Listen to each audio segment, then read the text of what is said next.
முதலில் தலைப்புச் செய்திகள். ரணில் தவறு செய்ய மாட்டார் என நம்புகின்றேன் என்கின்றார் மஹிந்த.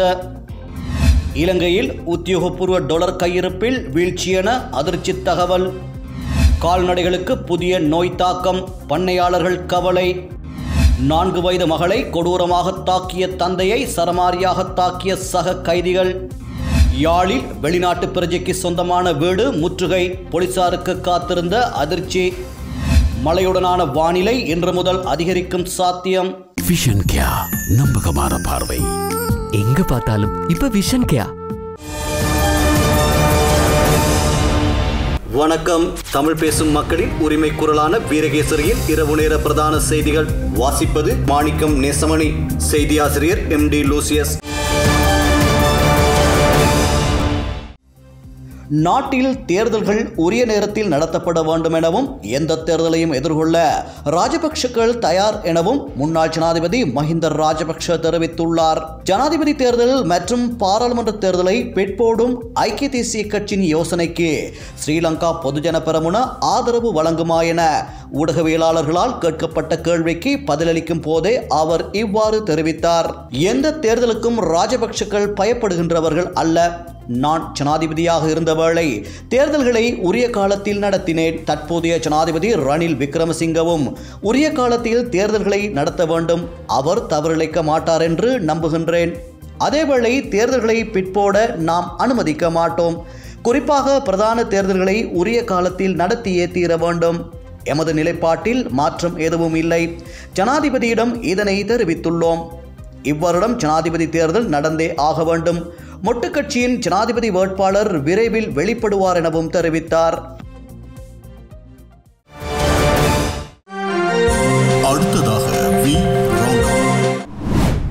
இந்த ஆண்டின் மே மாத இறுதியில் இலங்கையின் உத்தியோகபூர்வ கையிருப்பு 5421 மில்லியன் அமெரிக்க டாலராக வீழ்ச்சியை பதிவு செய்துள்ளது. இலங்கை மத்திய வங்கி விடுத்துள்ள அறிக்கை ஒன்றில் இந்த விடயம் குறிப்பிடப்பட்டுள்ளது. கடந்த ஏப்ரல் மாதம் 5471 மில்லியன் அமெரிக்க டாலராக பதிவாகியிருந்த உத்தியோகபூர்வ கையிருப்பு 0.9% வீழ்ச்சியடைந்துள்ளது.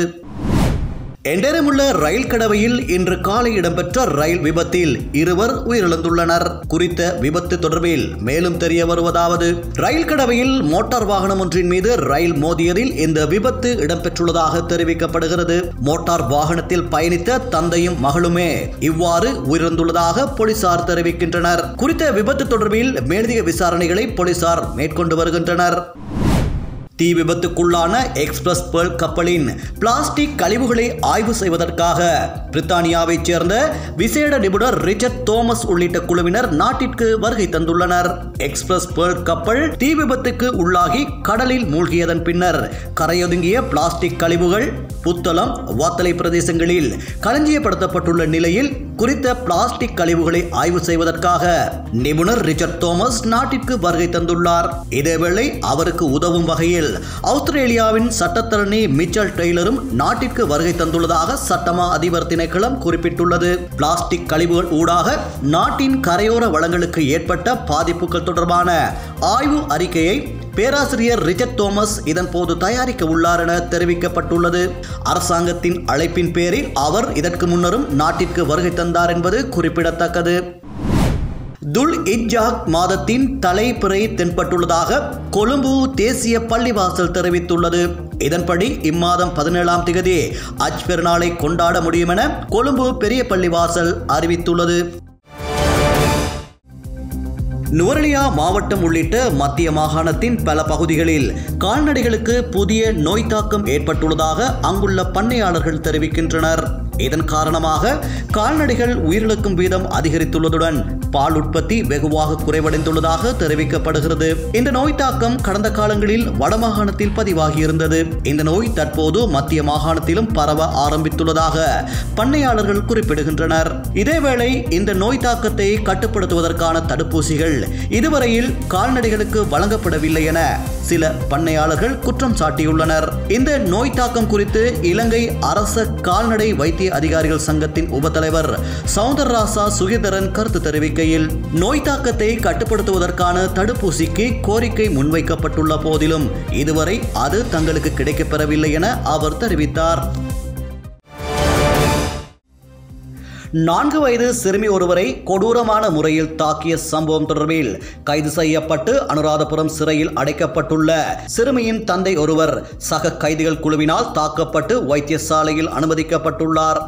அதாவது சிறுமியை தாக்கும் காணொளி சமூக ஊடகங்களில் வெளியானதை தொடர்ந்து தாக்குதல் நடத்திய நபருக்கு எதிராக பலத்த கண்டனமும் எதிர்ப்புகளும் வெளியாகின. மேலும் அவரை உடனடியாக கைது செய்ய வேண்டும் என்ற கோரிக்கையும் எழுந்தது. போலீசார் மேற்கொண்ட விசாரணையில் 2 பெண்களும் பிரதான சந்தேக நபரும் கைது செய்யப்பட்டனர். மணலாறு போலீசார், புல்மோட்டை விசேட அதிரடிப்படையினர் மற்றும் முல்லைத்தீவு குற்றவியல் விசாரணை பிரிவினர் இணைந்து முன்னெடுத்த சுற்றி வளைப்பின் போது சிறுமியை தாக்கிய குக்குல் சமிந்த என்பவர் கைது செய்யப்பட்டுள்ளார். 45 வயதான பிரதான சந்தேக நபரும் 37 மற்றும் 46 வயதுடைய 2 பெண்களும் கடந்த 5ஆம் திகதி இவ்வாறு கைது செய்யப்பட்டனர். கைது செய்யப்பட்ட சந்தேக நபர் பதவிய நீதவான் முன்னிலைப்படுத்தப்பட்டதை அடுத்து அவரை எதிர்வரும் 19ஆம் திகதி வரை விளக்கமறியலில் வைக்குமாறு உத்தரவிடப்பட்டது. விளக்கமறியலில் வைக்கப்பட்டிருந்த சந்தேக நபரை அதே சிறையில் உள்ள ஏனைய கைதிகள் சிலர் தாக்கியுள்ளதாக போலீசார் குறிப்பிட்டுள்ளனர்.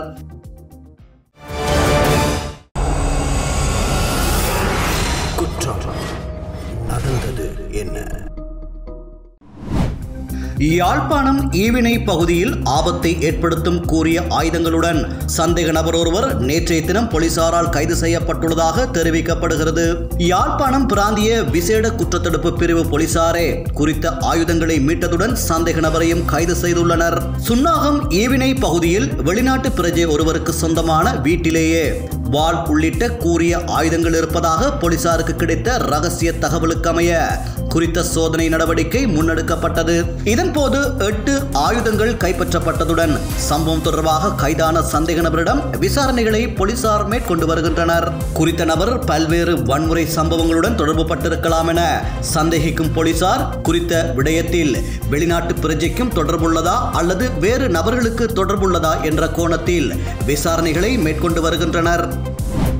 விடுதலை புலிகளின் அன்பு முகாம் இருந்த பகுதியில் புதையல் தேடிய போலீஸ் அதிகாரி, ஆசிரியர் உட்பட 5 கைது செய்யப்பட்டுள்ளனர். குறித்த சம்பவம் நேற்றிரவு இடம்பெற்றுள்ளது. நேற்றைய தினம் இரவு 10:30 மணியளவில் புதையல் தேடியவர்கள் விசேட அதிரடிப்படையினரால் கைது செய்யப்பட்டுள்ளனர். கிளிநொச்சி மாவட்டத்தின் ராமநாதபுரம் போலீஸ் பிரிவுக்குட்பட்ட அழகாபுரி பகுதியில் விடுதலை புலிகளால் அன்பு முகாம் அமைக்கப்பட்டிருந்தது. அன்பு முகாம் அமைக்கப்பட்டிருந்த பகுதியில் ஸ்கேனர் மூலம் புதையல் தேட முயற்சித்த குற்றச்சாட்டிலேயே குறித்த கைது இடம்பெற்றுள்ளது. இதன் போது 2 இலத்திரனியல் ஸ்கேனர் இயந்திரங்கள் மீட்கப்பட்டுள்ளதாக போலீசார் தெரிவிக்கின்றனர். வைத்தியசாலையில் சிகிச்சை பெற்று வந்த சிறை கைதி ஒருவர் வைத்தியசாலையிலிருந்து தப்பிச் சென்றுள்ளதாக சிறைச்சாலை அதிகாரிகள் தெரிவித்துள்ளனர். இச்சம்பவம் காலி கராபிட்டிய வைத்தியசாலையில் இடம்பெற்றுள்ளது. காலி சிறைச்சாலை அதிகாரிகளின் பாதுகாப்பின் கீழ் இருந்த 32 வயதான நபர் ஒருவரே இவ்வாறு தப்பிச் சென்றுள்ளதாக தெரிவிக்கப்படுகிறது.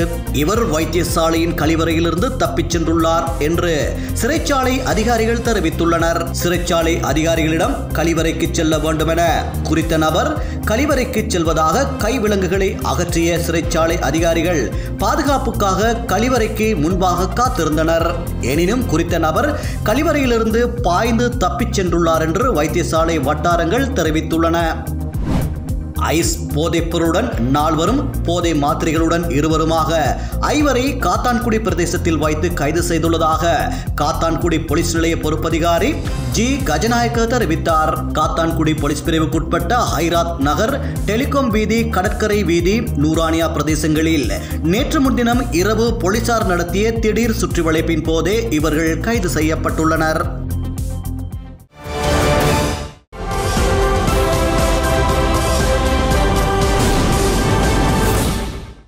மழையுடனான வானிலை இன்று முதல் அதிகரிக்கும் என வளிமண்டலவியல் திணைக்களம் எதிர்வு கூறியுள்ளது. அதிக மழையுடனான வானிலையால் ஏற்பட்ட அனர்த்தங்களில் பாதிக்கப்பட்ட 1288 குடும்பங்களைச் சேர்ந்த 5162 பேர் தொடர்ந்தும் பாதுகாப்பு முகாம்களில் தங்க வைக்கப்பட்டுள்ளனர். இவர்கள் 83 பாதுகாப்பு முகாம்களில் தங்க வைக்கப்பட்டுள்ளதாக இடர் முகாமைத்துவ மத்திய நிலையம் தெரிவித்துள்ளது. கடந்த சில நாட்களில் 13 மாவட்டங்களைச் சேர்ந்த 54,569 குடும்பங்களைச் சேர்ந்த 2,06,203 பேர் அனர்த்தங்களினால் பாதிக்கப்பட்டுள்ளனர். 60 வீடுகள் முழுமையாகவும் 5,348 வீடுகள் பகுதியளவிலும் சேதமடைந்துள்ளன.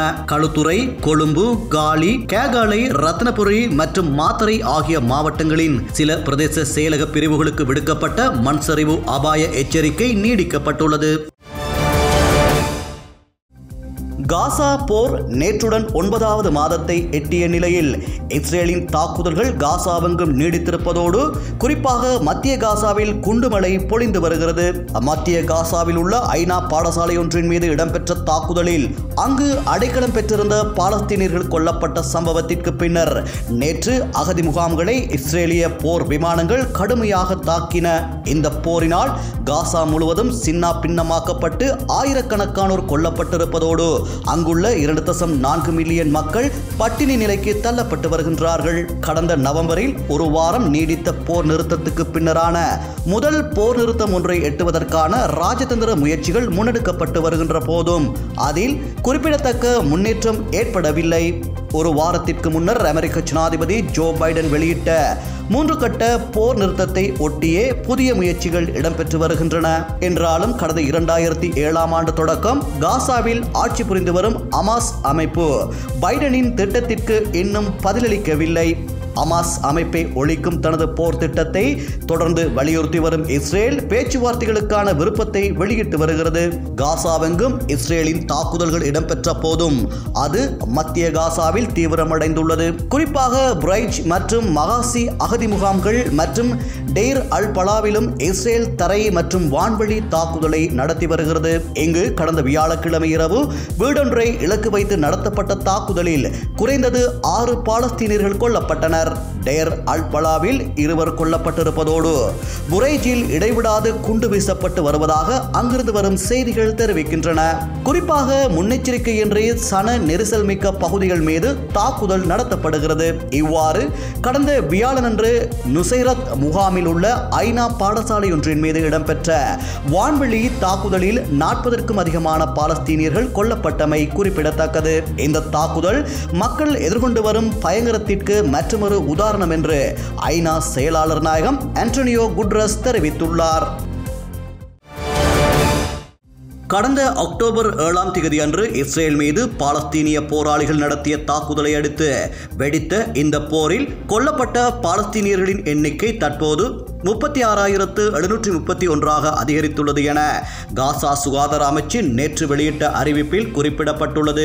இதில் பெரும்பாலானோர் பொதுமக்கள் ஆவர். குறிப்பாக கடந்த 24 மணி நேரத்தில் இஸ்ரேல் நடத்திய தாக்குதலில் 77 பாலஸ்தீனியர்கள் கொல்லப்பட்டு மேலும் 221 பேர் காயமடைந்திருப்பதாக அந்த அமைச்சின் அறிவிப்பில் குறிப்பிடப்பட்டுள்ளது.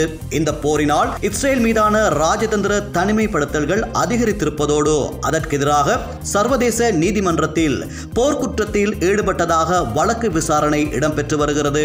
பல ஐரோப்பிய நாடுகளும் பாலஸ்தீன நாடு ஒன்றை அங்கீகரித்துள்ளன. இதில் பாலஸ்தீனத்தை அங்கீகரித்த ஸ்பெயின் சர்வதேச நீதிமன்றத்தில் தென்னாப்பிரிக்கா தொடுத்த காசாவில் பாலஸ்தீனியர்களுக்கு எதிரான இனப்படுகொலை வழக்கில் பங்குதாரராக இணைந்துள்ளது. இந்நிலையில் அமெரிக்க பாராளுமன்றத்தில் எதிர்வரும் ஜூலை மாதம் 24ஆம் தேதி உரையாற்றுவதற்கு விடுத்த அழைப்பை இஸ்ரேல் பிரதமர் பெஞ்சமின் நெதன்யாகு ஒப்புக்கொண்டுள்ளார். இஸ்ரேலிய சிறைகளில் உள்ள பாலஸ்தீனியர்களுக்கு பரிகாரமாக காசாவில் பிடித்து வைக்கப்பட்டிருக்கும் பணைய கைதிகளை விடுவிப்பது, காசாவுக்கான உதவிகள் செல்வது மற்றும் காசாவில் 6 வாரங்களுக்கு போர் நிறுத்தத்தை ஏற்படுத்தும் திட்டத்தை பைடன் ஒரு வாரத்திற்கு முன்னர் வெளியிட்டிருந்தார். இந்த திட்டத்திற்கு G7 நாடுகள் மற்றும் அரபு நாடுகள் ஆதரவு அளித்தன. இதனை ஏற்கும்படி பைடன் 16 உலக நாட்டு தலைவர்களும் ஹமாஸை வலியுறுத்தியிருந்தனர். காலதாமதத்திற்கு நேரமில்லை, உடனடியாக ஏற்கும்படி நாம் ஹமாஸுக்கு அழைப்பு விடுக்கின்றோம் என்று வெளியிட்ட கூட்டு அறிவிப்பில் குறிப்பிடப்பட்டிருந்தது. இந்நிலையில் போர் நிறுத்தம் ஒன்றுக்கான எதிர்பார்ப்பை வெளியிடும் வகையில் ஹமாஸ் அமைப்பிடமிருந்து சாதகமான சமிஞ்சை கிடைத்ததாக எகிப்து உயர்மட்ட தரப்புகளை மேற்கோள் காட்டி அந்நாட்டின் கஹேரா செய்தி நிறுவனம் குறிப்பிட்டிருந்தது. எனினும் பெய்ரூட்டில் இருக்கும் ஹமாஸ் மூத்த அதிகாரி ஒருவரான ஒசாமா அம்தான் இந்த முன்மொழிவை வெறுமனே வார்த்தைகள் என்று குறிப்பிட்டுள்ளார். அமெரிக்கர்கள் இதுவரையில் பைடன் தனது உரையில் கூறியதை உறுதிப்படுத்தும் ஆவணத்தை அல்லது எழுதப்பட்ட எதையும் முன்வைக்கவில்லை என்று அவர் AFP செய்தி நிறுவனத்திடம் தெரிவித்திருந்தார். போர் நிறுத்த திட்டம் தொடர்பில் ஹமாஸ் இன்னும் எந்த பதிலையும் அளிக்கவில்லை என்று கட்டார் வெளியுறவு அமைச்சு வியாழக்கிழமை குறிப்பிட்டிருந்தது. இதில் காசாவிலிருந்து இஸ்ரேலிய படை முழுமையாக வெளியேறி நிரந்தர போர் நிறுத்தம் ஒன்றை ஹமாஸ் கோரும் அதே நேரம் இஸ்ரேல் அதனை நிராகரித்து வருவதோடு போர் நிறுத்தம் ஒன்றை எட்டுவதில் பிரதான முட்டுக்கட்டையாக உள்ளது. பிரித்தானிய மக்கள் பொதுவாக பயன்படுத்தும் உணவு ஒன்றில் மர்மமான ஈகோலி பாக்டீரியா பாதிப்பு உறுதி செய்யப்பட்டுள்ள நிலையில் எந்த உணவை தவிர்ப்பது என்ற குழப்பத்துக்கு அவர்கள் தள்ளப்பட்டுள்ளனர். பிரித்தானியாவில் பரவலாக விநியோகிக்கப்படும் உணவுப் பொருட்களுடன் தொடர்புபடுத்தி அரசாங்கம் தரப்பில் வியாழக்கிழமை அவசர எச்சரிக்கை ஒன்று விடுக்கப்பட்டது. ஆனால் அது எந்த உணவு என இதுவரை உறுதி செய்யப்படாத நிலையில் மில்லியன் கணக்கான மக்கள் குழப்பத்திலும் அச்சத்திலும் ஆழ்ந்துள்ளனர். இதனிடையே பிரித்தானியாவில் ஒக்ஷா அமைப்பு வெளியிட்டுள்ள அறிக்கையில் இதுவரை 113 பேருக்கு STEC எனப்படும் ஈகோலி பாக்டீரியா பாதிப்பு உறுதி செய்யப்பட்டுள்ளதாக குறிப்பிட்டுள்ளனர். இளையோர் மத்தியிலேயே பாதிப்பு அதிகமாக உறுதி செய்யப்பட்டுள்ளது. இருப்பினும் 2 வயது முதல் 79 வயது வரையானவர்கள் ஈகோலி பாக்டீரியா பாதிப்புடன் மருத்துவமனையை நாடியுள்ளனர். அத்துடன் மே மாதம் 25ஆம் தேதிக்கு பின்னர் தான் அதிக எண்ணிக்கையிலான ஈகோலி பாக்டீரியா பாதிப்பு உறுதி செய்யப்பட்டுள்ளது. இதனால் பிரித்தானியாவில் தற்போது விற்பனை செய்யப்பட்டு வரும் உணவிலிருந்து தான் பரவியிருக்கலாம் என்று கூறப்படுகின்றது. இதுவரை அது எந்த உணவு என கண்டறியப்படாத நிலையில் நிபுணர்கள் தரப்பு தீவிரமாக இந்த விவகாரத்தில் களமிறங்கியுள்ளதாக தகவல் வெளியாகியுள்ளது.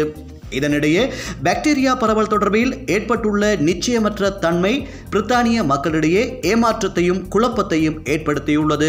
இதனிடையே ஒக்ஷா அமைப்பு வெளியிட்டுள்ள அறிக்கையில் மக்கள் அடிக்கடி கைகளை சுத்தமாக வைத்துக் கொள்ள வேண்டும் என்றும் பழங்கள் மற்றும் காய்கறிகளை நன்கு கழுவி சுத்தப்படுத்திய பின்னரே பயன்படுத்த வேண்டும் என்றும் உணவு பண்டங்களை உரிய முறையில் சமைக்கின்றோமா என்பதை மக்கள் உறுதி செய்து கொள்ள வேண்டும் என்றும் குறிப்பிட்டுள்ளனர். அத்துடன் எவரேனும் ஃபுட் பாய்சன் அறிகுறிகளுடன் வாந்தி அல்லது வயிற்றுப்போக்குடன் உடல்நிலை சரியில்லாமல் இருந்தால் தனிமைப்படுத்திக் கொள்ளவும் கேட்டுக்கொள்ளப்பட்டுள்ளனர். மேலும் பாடசாலை அல்லது அலுவலகங்களுக்கு 48 மணி நேர விடுப்பு எடுத்துக்கொள்ளவும் அறிவுறுத்தியுள்ளனர். இந்த அறிகுறிகளுடன் காணப்படுகின்றவர்கள் கட்டாயம் அடுத்தவர்களுக்கு உணவு சமைக்க முயல வேண்டாம் என்றும் அறிவுறுத்தியுள்ளனர். இன்றைய நாணய மாற்று விகிதம்